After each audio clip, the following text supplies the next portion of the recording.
In 1838, Dublin saw the arrival of two infants who ought never to have been born. Siblings so strange that both clergy and physicians implored for their identities to be erased. The Callahan sisters were thought to reflect one another precisely, as though a single spirit resided in dual forms. They uttered phrases they could not have learned, withstood trials no young person should live through, and their own blood appeared to reject the laws of the natural world. Their situation horrified the city, split the church, and left men of science desperate to conceal what they could not comprehend. For almost 200 years, their tale has been deleted, restricted, and hidden. Yet small pieces of information still whisper of what truly happened. Dublin in the 1830s was a town of contrasts. The stone pathways echoed with the melodies of street sellers and the sound of carriage wheels. Yet under the noise lay a worry, a city torn between the old ways of belief in magic and the new promise of scientific study. The Callahan household lived in the narrow back alleys near the Liberties, where smoke from factories darkened the sky and gossip traveled quicker than the icy air from the River Liffey. It was here in 1838 that a set of twins was born, who would soon become the city's most guarded secret. Their names were never officially recorded. Some claim they were given a church naming ceremony. Others insist the priests would not permit it. What is certain is that from the very moment they came into the world, nurses and neighbors alike spoke of signs, lamps being extinguished in the delivery room, the sound of tapping on the walls when no person stood outside, and a stillness in the air that felt heavier than quiet. The twins themselves looked healthy, yet oddly identical, in a way that troubled even experienced doctors. They did not cry separately, but in a single blended sound, as though one voice was split into two bodies. Their mother, tired and pale, was said to whisper that she felt them moving even when one lay sleeping in her embrace. Their father, a manual laborer named Michael Callahan, dismissed it as simple anxiety. Yet the neighbors soon gave the babies titles of their own, the Mirror Children. At first, Dublin's curiosity was greater than its fear. Families came to observe the small girls, marveling at how they moved together, turned their heads at the exact moment, and seemed to sense when one was touched, even if the other was across the room. Physicians from the city's newly established medical college showed interest, noting their first observations in worn leather books that mysteriously vanished from records decades later. But admiration quickly turned bad. When sickness swept through the area, leaving other babies dead, quiet talk began. Why were the Callahan twins unharmed? Why did sickness stop at their door as though unwilling to come inside? The church, too, took notice. Priests spoke quietly of unusual connections, of beings born not from God's plan, but from something darker. People were cautioned not to spend too much time in the Callahan home, and in the shadows of Dublin's bars and markets, the story began to spread that two children had been born who were not like us, and that their very presence was an insult to both divine power and common sense. And so, the scene was set. The Callahan twins had entered the world, but what awaited them was not the warmth of the city's welcome. It was the harsh judgment of science and the unforgiving suspicion of religious faith. The Callahan family was neither wealthy nor important. Michael Callahan earned his living as a worker, moving between shifts at the docks and the city's growing network of workshops. His wife, Bridge, came from a long line of women who helped with birth and used herbal cures, women who were both respected and doubted in equal measure. Their home was simple, 2 small rooms cramped with siblings, an iron cooker that gave off more smoke than warmth, and floors moist from the constant chill of the Irish weather. Life was difficult, but not unusual, for Dublin in the 1830s. Poverty affected almost every family. Illness walked the streets, and old beliefs filled the spaces that science had not yet claimed. In that world, children were both a blessing and a heavy responsibility. When the twins arrived, neighbors at first offered provisions and help, bringing baked goods or mending material to lessen the burden of two new mouths, but their kindness soon shifted into uneasy distance. The girls grew quickly and always with strange likeness. If one smiled, the other followed. If one reached for her mother's hand, the other's fingers curled at the same instant, even if she was across the room. People whispered that their movements were not taught, but rehearsed, as though guided by something deeper than simple instinct. Bridget defended her daughters, insisting that all twins shared such closeness. Yet even she, in her quieter times, confessed to friends that she sometimes could not tell which child she was holding. As they passed their first year, rumors hardened into doubt. Local children avoided them, scared by tales their parents repeated in hushed voices, that the twins laughed at shadows no one else could see, or that they sang soft songs in tongues unknown to the family. Michael dismissed it all as foolishness born of jealousy, but the parish priest began asking questions. Had the girls been correctly named in the church? Were they brought regularly to services? When Bridget hesitated in her replies, the priest warned her that abnormal children invited bad results. Still, not everything was criticism. A few men of science in Dublin saw the girls as a rare gift, living proof of mysteries yet to be solved. Doctors spoke of new ideas, of linked feelings, and shared traits that might explain such mirror-like behavior. They asked permission to watch the twins more closely, promising no harm would come. Michael held back, but Bridge, perhaps sensing danger in refusing, agreed. The girls were examined in dimly lit rooms full of polished brass and glass tools, their small bodies measured, their heart rates counted. The doctors noted their discoveries with enthusiasm, never realizing how far their interest would drive events in the years to come. And so, before the Callahan twins could even speak their first full words, they had already become more than children. To the church, they were a warning. To science, a curiosity. To their neighbors, a bad sign. By the time the Callahan twins reached the age of 3, their odd traits could no longer be dismissed as the charm of babyhood. They spoke sooner than most children, yet not in the hesitant way young children usually did. Their words came in complete sentences, spoken in perfect unity, as if a single idea were split between two mouths.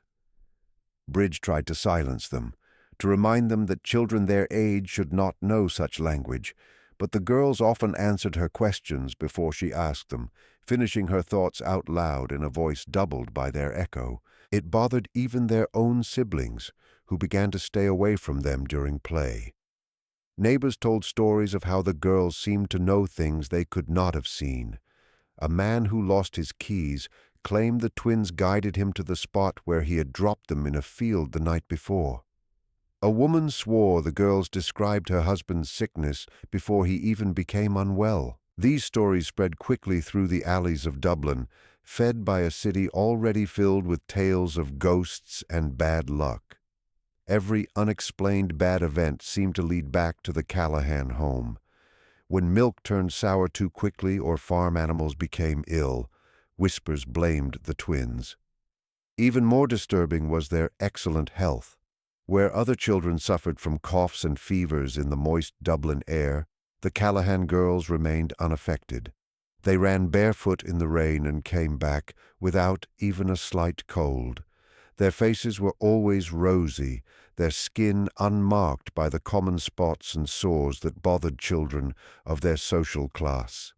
Some called it a blessing, others said it was proof they were not like other children at all. Bridge held onto her belief that her daughters were simply unusual, but even she began to notice things that scared her. At night, when she thought them asleep, she sometimes heard the girls whispering to one another in a language she did not know. On other nights, she swore she heard only one voice, though both mouths moved in the faint moonlight. When she tried to wake them, They did not stir until the first rooster call, as though the priests by now had turned cold. Church visits became questioning sessions. People were told to pray for the Callahans, though many understood this as a caution to keep away. The word abnormal began to stick to the family like dirt, and as the twins grew, it became increasingly clear that whatever joined them together was more than blood. It was something no one could explain, and perhaps no one wished to. By the time the girls were nearly 5 years old, the weight of suspicion pressed more heavily upon the Callahan house. Dublin was a city where the church's words still held complete power, and priests spoke from the platform with the authority of the law. Week after week, subtle warnings began to appear in sermons. Stories of children marked by evil, tales of unnatural bonds, and the dangers of those born under bad signs. Though no names were spoken, every person knew who was being described. Mothers held their own children closer as Bridge led her twins down the church aisle, and whispers followed them through the rows of seats like shadows. The priests themselves visited the Callahan home on multiple occasions. At first, their tone was gentle, asking about the girls' health, urging Bridget to keep them within the church's rule. But as time went on, those visits became harsher. Questions turned into accusations. Were the children baptized correctly? Why did they speak in unknown tongues? Why did bad luck seem to follow wherever they played? Bridge, already worn out from constant talk, could only insist that her daughters were innocent, though even her own voice sometimes broke. Then came the event that changed whispers into open fear. One evening, a neighbor's farm animals, an entire pen of goats, were found dead, their bodies lying eerily still, without wound or mark. That same night, the twins had been seen playing near the pen, giggling in their mirrored way as if sharing a secret joke. Though no one had proof, the conclusion was immediate. The girls had brought misfortune upon the animals. By morning, the story had spread beyond their street, and men gathered outside the Callahan home, speaking quietly of magic and unholy power. The priests seized the moment. In the next Sunday sermon, Father O'Reilly spoke with great emotion about children born of darkness, about the risks of sheltering sin within the neighborhood. Though he again did not use their names, the warning was clear. Families who once tolerated the twins now avoided them completely. Invitations to share meals stopped. Children made the sign of the cross when the girls passed in the street. Even Bridget began to feel the separation growing between her family and the rest of Dublin. Michael tried to protect his daughters, insisting that stories of curses were nonsense. But deep inside, even he could not shake the feeling of that night. The sight of two small girls staring silently from their window while the bodies of livestock were dragged from the neighbor's pen. For Dublin, the Callahan twins were no longer just curious. They had become a danger, a shadow remaining in plain view. And though no evidence could be offered, the people believed what they wanted to believe, that something unnatural had entered their community and that it would not end peacefully. The results of the livestock deaths left the Callahan family changed in ways no denial could remove. Though Michael swore his daughters had nothing to do with it, and Bridge begged neighbors not to spread tales, the story had taken hold. In Dublin, gossip often held more weight than facts, and the image of the twins giggling near the goat pen was enough to brand them guilty in the eyes of most. People began crossing the street to avoid them. Shopkeepers grew hesitant to serve Bridge, some even refusing to take her money for fear it carried bad luck. The girls themselves seemed unaware of the trouble around them, though their silence in public became more noticeable. They held onto each other's hands, eyes moving as one, their faces impossible to read for those who dared look too long. Science, however, saw things differently. A group of doctors from the Royal College of Surgeons declared the livestock deaths nothing more than chance. Disease or poison, they suggested, had killed the animals, not some curse whispered by frightened villagers. Their words were confident, but their actions showed unease. Several of the doctors kept private records on the twins, noting every odd observation, their identical reactions, their matched heartbeats, the way they seemed to anticipate each other's movements with impossible exactness. Officially, the event was dismissed. Unofficially, it deepened the interest of men who believed the twins represented a riddle worth investigating further. But the church's position hardened. Priests muttered that chance was the very language of the devil, hiding wicked deeds under the mask of accident. Parishioners were told to be cautious, to avoid unnecessary contact with the Callahans. Even extended family began to keep their distance. Bridge, once known for her skill with herbs and healing remedies, found fewer homes welcoming her when neighbors became sick. Her reputation, like her daughter's, was falling under the weight of doubt. At night, the family began to hear the change in their community. Rocks thrown at the window covers, knocks on the door that stopped when answered, whispers carried in the dark, witches' children, devil's twins. Michael grew more protective, keeping his daughters indoors, though the twins themselves seemed strangely untroubled. When asked, they sometimes only gave a small smile, as if entertained by the fear surrounding them. The city was dividing. To science, the twins were a strange thing, a problem of flesh and blood. To faith, they were a threat, perhaps a path to darker matters. And for the people caught between, it was easier to believe the worst, because believing the worst offered an explanation, however terrible, for the discomfort that seemed to spread wherever the Callahan twins went. Dublin, in the late 1830s, was a city moving toward modern times. The change in industry had swept across Britain, and though Ireland was behind, its capital was beginning to catch the desire for progress. Factories pushed their tall smokestacks toward the sky. New machines hummed in workrooms, and the craving for knowledge became both popular and profitable. Science was no longer confined to dusty corners of old buildings or odd gentlemen's homes. It was being formalized, gathered into schools and hospitals, polished into a subject that promised to change society. The Royal College of Surgeons stood at the center of this new age. Its grand halls and lecture rooms buzzed with students eager to cut, to study, to measure. In the same city where priests spoke of sin and salvation, young men in neat coats spoke quietly of bodies, how life works, and the new area of testing. It was unavoidable that the Callahan twins would draw their attention. For doctors who hoped to make their names famous in London or Europe, the girls represented a living mystery. Identical twins were not rare, but the Callahans were something else. Mirror images who seemed less like sisters than two parts of a single body. Doctors openly guessed about whether their nerve systems were connected, whether unseen forces might explain their strange likeness. Some spoke of magnetism, an idea then moving across Europe, while others whispered of spiritual connections disguised in scientific terms. Whatever the reason, the twins promised a new finding, and in Dublin's competitive academic world, discovery meant respect. Michael Callahan resisted. At first, he doubted men who wore shiny shoes and asked questions he did not follow, but Bridge, always aware of the growing hostility from neighbors and priests, feared that refusing would bring worse problems.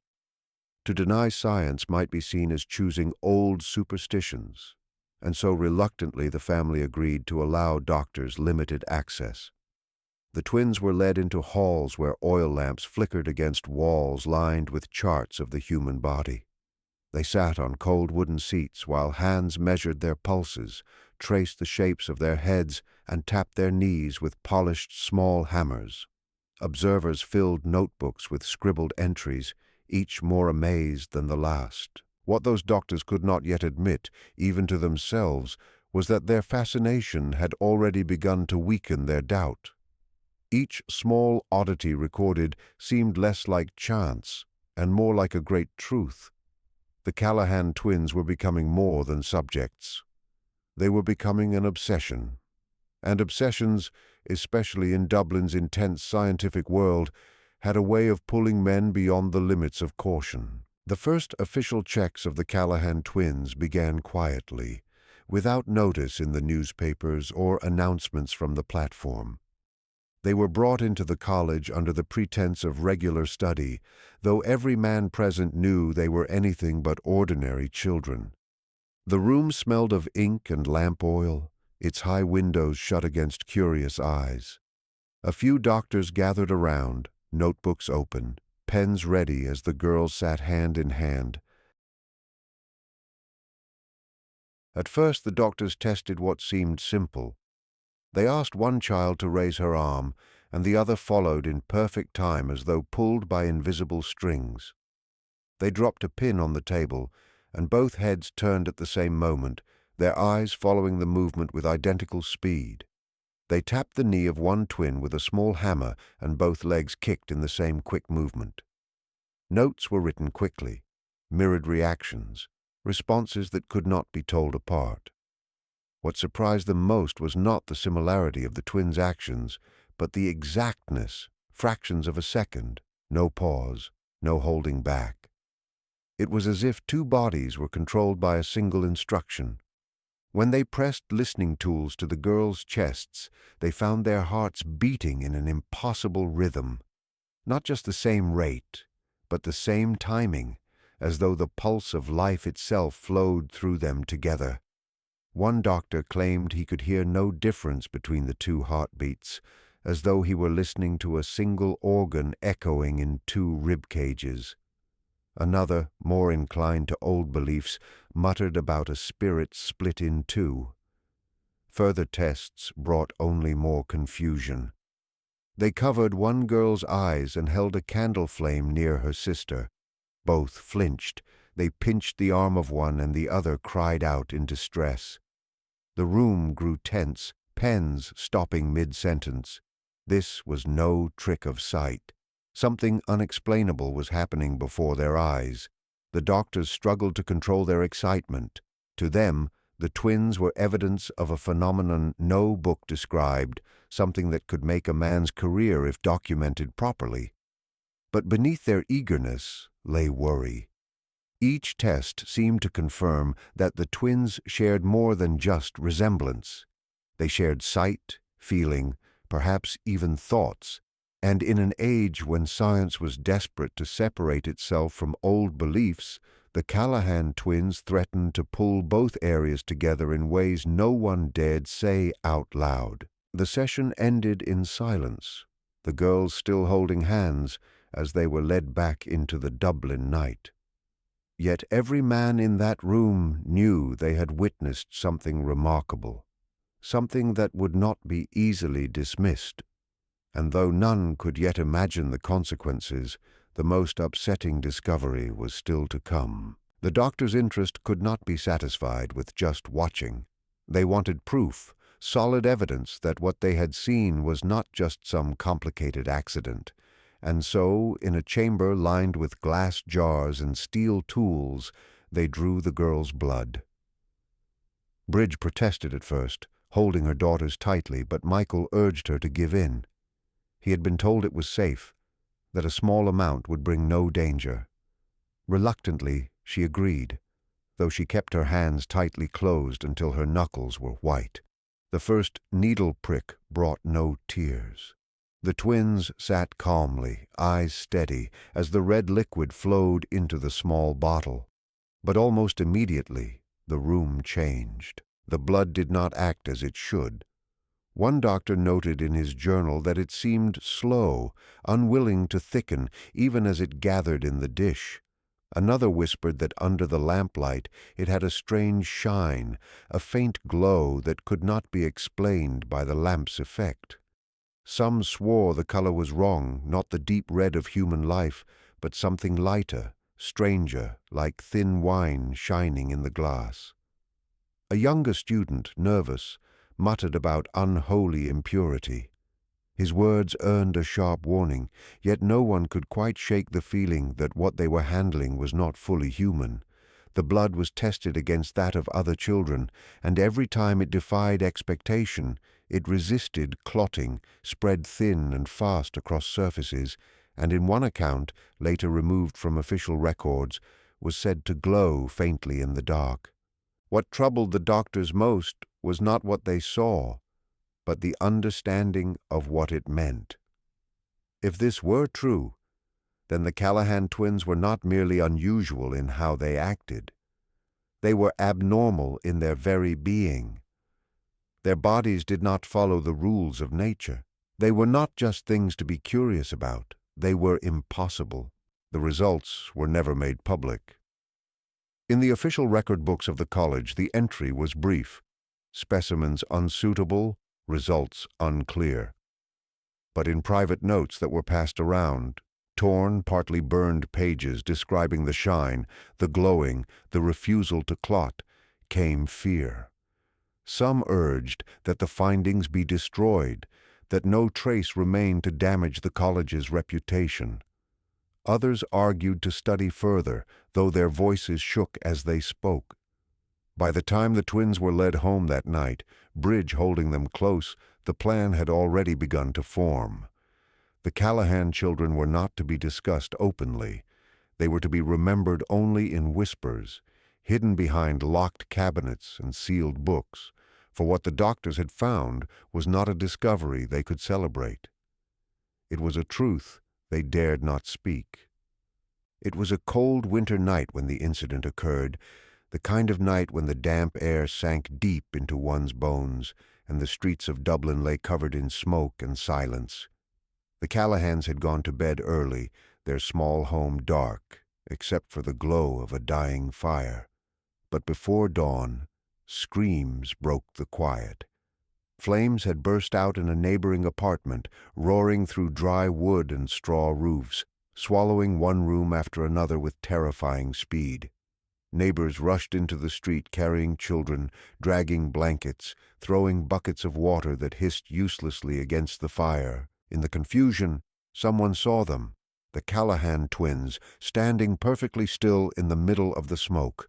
Their night clothes were scorched, their hair blown wildly by the heat, yet their skin was untouched. Witnesses swore the flames curved away from them, curling as though unwilling to come close. While families ran, choking and blistered, the twins walked through the smoke as calmly as if they were stepping into morning mist. When their parents pulled them clear of the destruction, the crowd fell silent, every eye fixed upon the unburned children. By dawn, the story had twisted into something darker. People said the girls had started the fire, that their presence invited it, that the inferno was not an accident, but a sign. Mothers cried, fathers muttered about evil spirits, and priests declared the event an unmistakable warning. Father O'Reilly, whose sermons had grown more frightening each week, announced to his congregation that only the unholy could walk through flames unharmed. "God saves no child from fire unless that child belongs to fire," he shouted, and his words sparked a frenzy of fear. The doctors tried once again to calm the situation. They argued that shock and smoke might have confused witnesses, that the girls were rescued quickly before burns could appear, but even in private, their voices shook. Some of those same men had seen the children up close after the blaze, and could not explain how their hair bore the faint smell of smoke, while their skin showed not a single burn. Notes written quickly described the phenomenon in clinical, unemotional language, but the edges of those pages carried smudges where hands had trembled.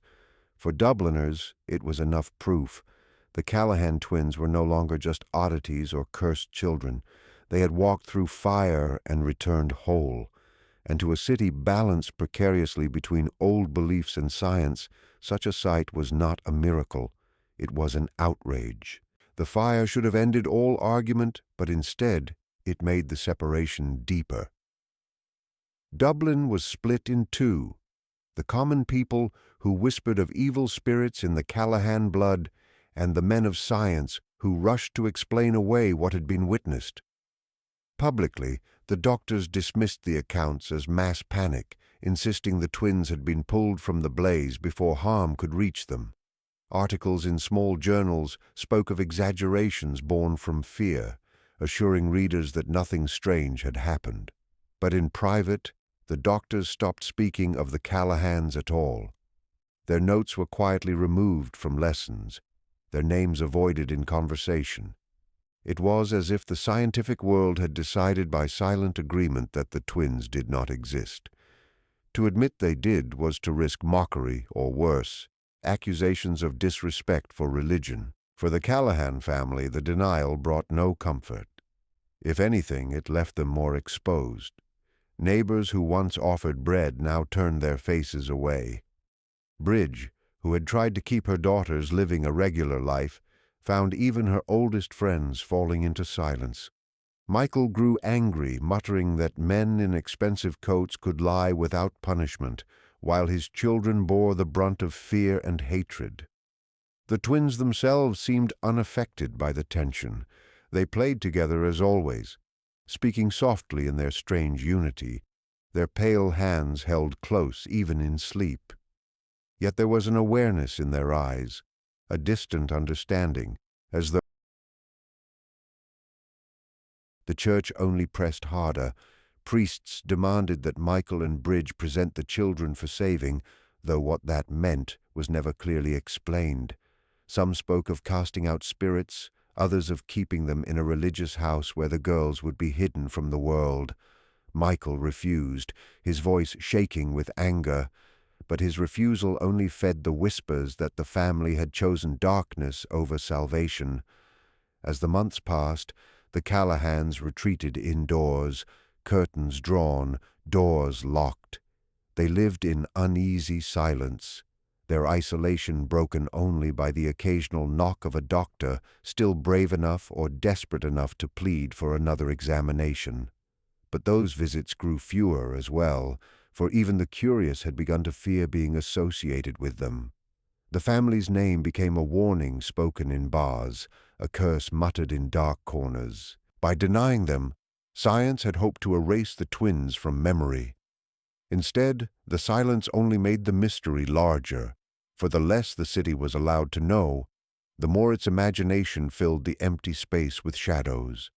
And in those shadows, the Callahan twins became something larger than life, symbols of everything forbidden, everything that should not be yet could not be denied. Though the doctors had publicly given up the Callahan case, their fascination never truly died.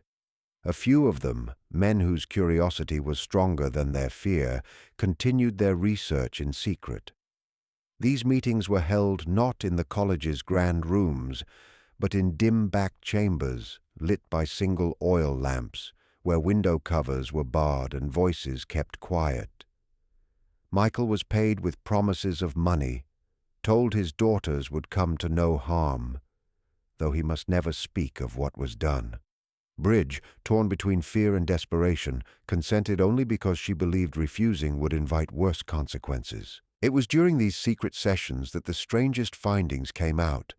The doctors, eager to test their theories of linked feelings, turned to the new popular idea of the age, electricity. A small power source was brought into the room, its wires attached to metal rods and clamps. The idea was simple. Apply current to one child, observe whether the other felt it. The results, however, disturbed even the bravest among them. When the rod touched the arm of the first twin, her body shook with a sharp shock, yet at that very instant, her sister cried out, jerking violently, though no wire had touched her skin. Again and again, the experiment was repeated. Each time, both children reacted in perfect unity, as if the current flowed not through one body, but through both. Sweat appeared on the doctors' foreheads, pens writing quickly across paper. Some muttered about a shared nervous system, though no such thing existed in medical theory. Others whispered of invisible forces, the magnetism of the spirit, connections that could not be explained by body structure alone. Even the smallest shocks produced the same result. A current passed through the hand of one twin made both hands shake. A pulse delivered to a single leg caused both to kick. And yet, when tested separately, each child's body seemed whole and normal. Their skin showed no marks. Their organs sounded normal to the listening tool. The contradiction troubled the doctors.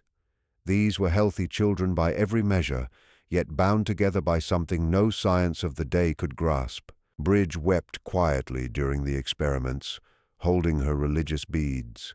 Michael stood stiffly in the corner, jaw clenched, though the sight of his daughters shaking together left him pale and upset.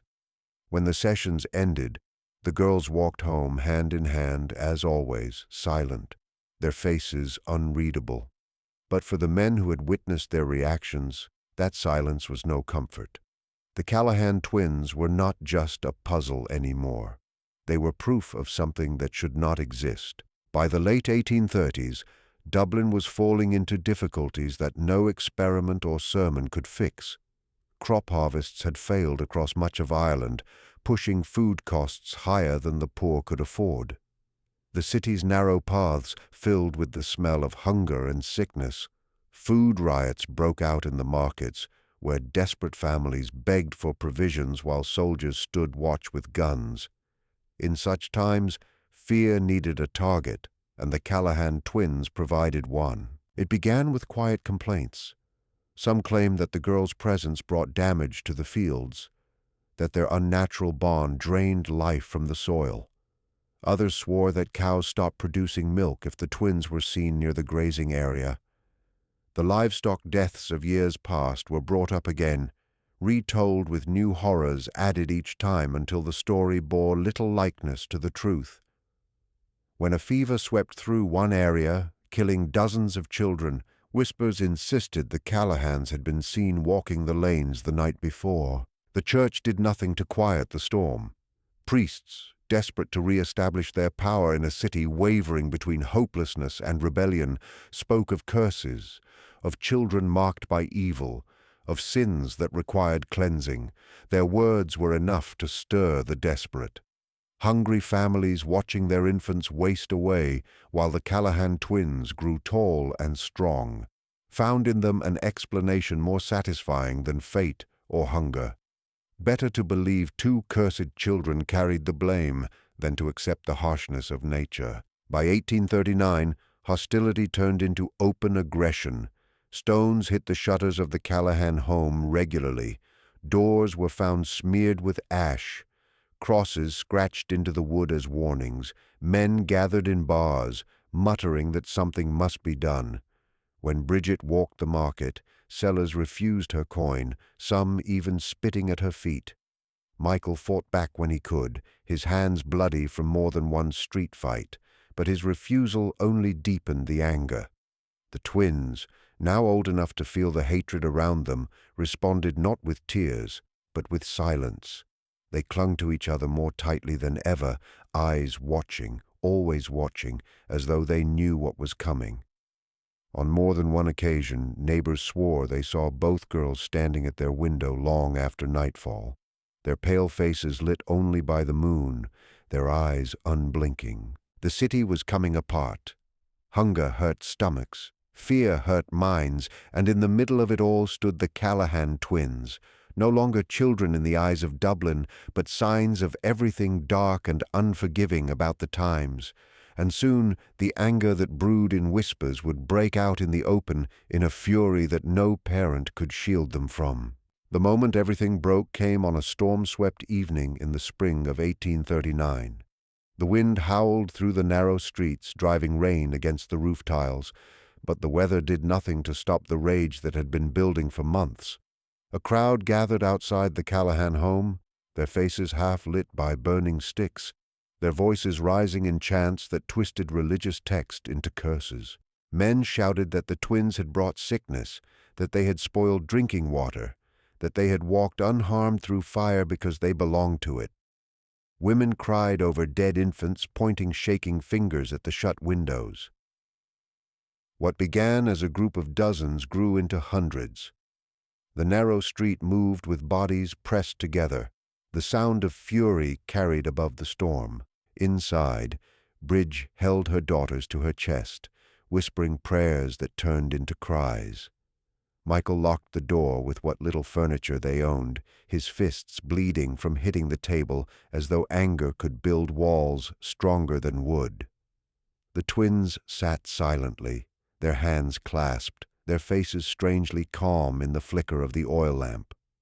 Some later claimed that when the crowd's yells reached their peak, the girls smiled faintly, as though they had been expecting this moment all along. The crowd threw rocks that broke the windows. Burning sticks were held high, threatening to turn the house into a pyre. Then came the sound of splintering wood as the door was finally breached. The story splits here. For the common people, the end was simple. Justice was delivered. A fury that had been suppressed for years broke free, consuming the house and everything within it. Neighbors swore they heard two screams that merged into one, and then only the crackle of the fire. By morning, the house was a pile of black rubble, and the mob had dissolved, leaving behind only the cold ashes and a terrified silence. The church quickly used the event to re-establish order, speaking of God's will and the triumph of goodness over evil. The matter was closed. The Callahan twins, it was declared, had paid the price for their parents' sins. Yet, among the ashes, no remains were ever officially found. No bones, no clothing, no proof of death, a detail that did not bother the common people but which greatly troubled the handful of doctors who still held the secret notes. To them, the official story held firm. The twins died in the fire. Death certificates were issued, recording their passing with a brief cause, consumption. To the casual observer it was unremarkable. In a city overwhelmed by sickness, children's deaths were recorded daily with little ceremony. Yet to those who knew the family, something was deeply wrong. The handwriting on the certificates did not match the registrar's usual style. The signatures of witnesses were scribbled in hands unknown to anyone in the parish. Even the date raised questions, entered weeks after the supposed deaths, at a time when sightings of the twins were still being whispered across the countryside. For men used to ink and official papers, the inconsistencies were obvious. To others, it was confirmation that the city wished only to finish a story that had become too risky to leave open. News of the certificate spread quickly.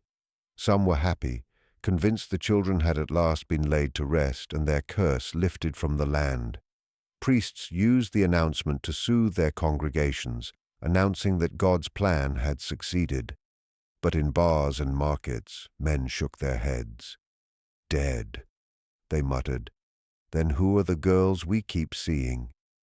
For in the same week the certificates were issued, a farmer outside Carlow swore two identical girls had wandered his fields at twilight, their white dresses glowing in the half-light before vanishing into the mist.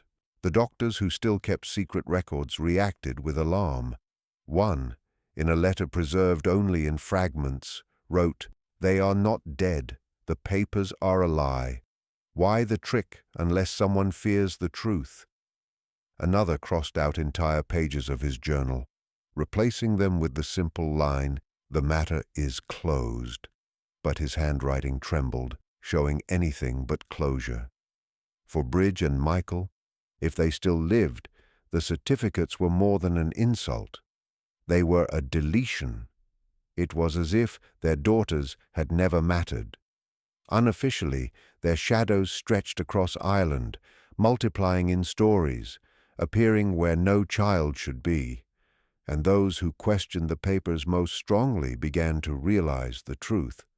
Someone wanted the world to forget the Callahans, no matter how many falsehoods it took. The discovery came not from doctors or neighbors, but from the fragile pages of a church diary found decades later in a box of forgotten papers. It belonged to Father O'Reilly, the same priest whose sermons had shouted against the Callahans, though what he wrote in private was far darker than anything he dared speak from the platform.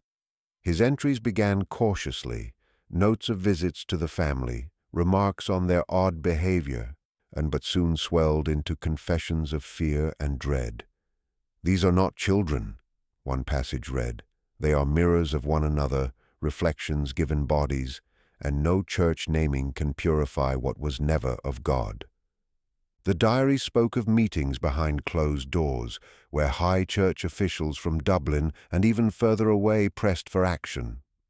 O'Reilly claimed he was ordered not to perform an exorcism on the twins, but to watch them, to record their lives until the day came when serious steps could be taken. "We are instructed to only observe," he wrote in a shaky hand, "and yet I cannot silence the belief that observation is not enough. Each day they live, the danger increases." One particularly upsetting entry described a visit to the Callahan home.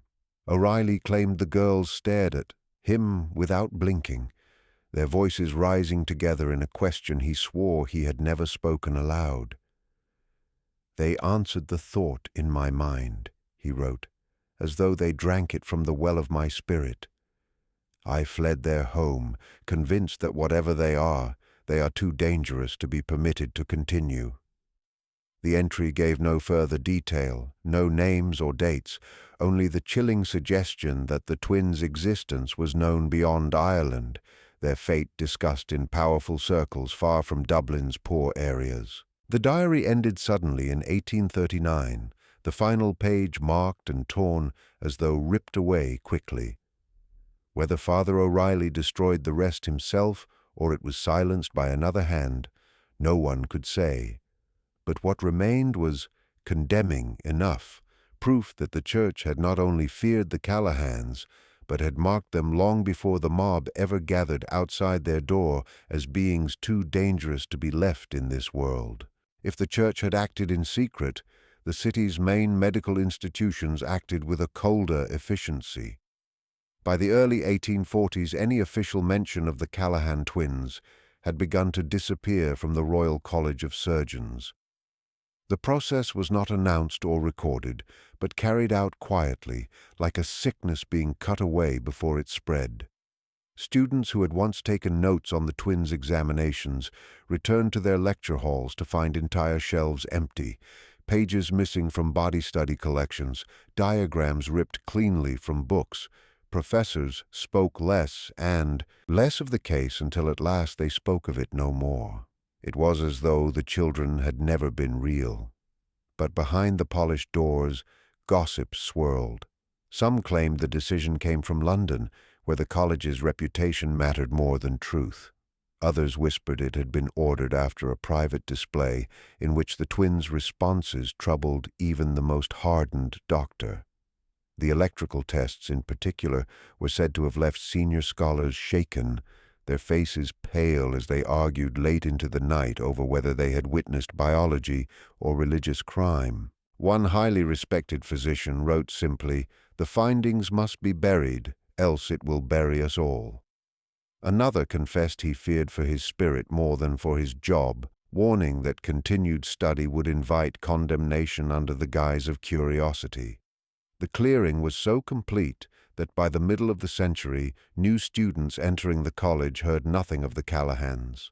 Only whispers remained in the halls, shared like forbidden goods by those who had once seen the experiments. The official policy was silence, and yet silence did not wipe out memory. Among the older doctors, eyes darkened whenever the subject came up, and hands trembled over pens, as if writing too much might betray them. Those who had been closest to the girls seemed least able to let them go. One even drew their faces again and again in the blank spaces of unrelated notes, unable or unwilling to banish their image. The clearing achieved what it set out to do, to erase the Callahan twins from the records of science. But in erasing them, the college only made the mystery deeper.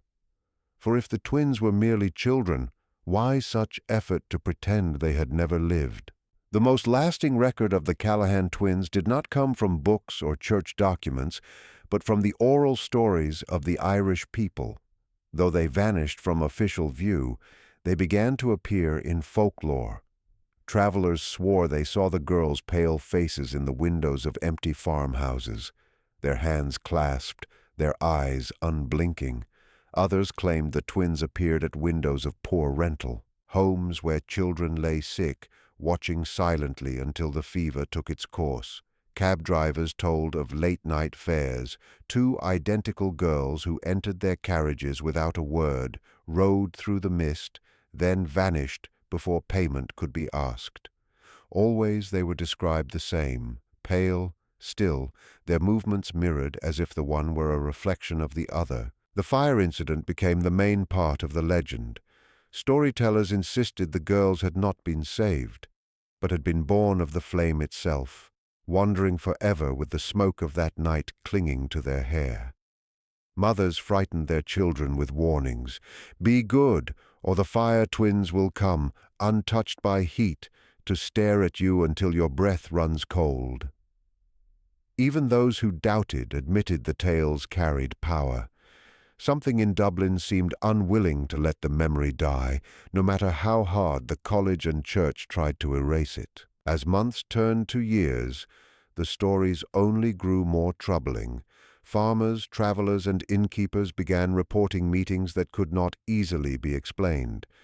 In one village outside Cork, a teacher claimed that two pale girls appeared at the edge of his classroom window, their faces pressed to the glass, though no footprints marked the mud below.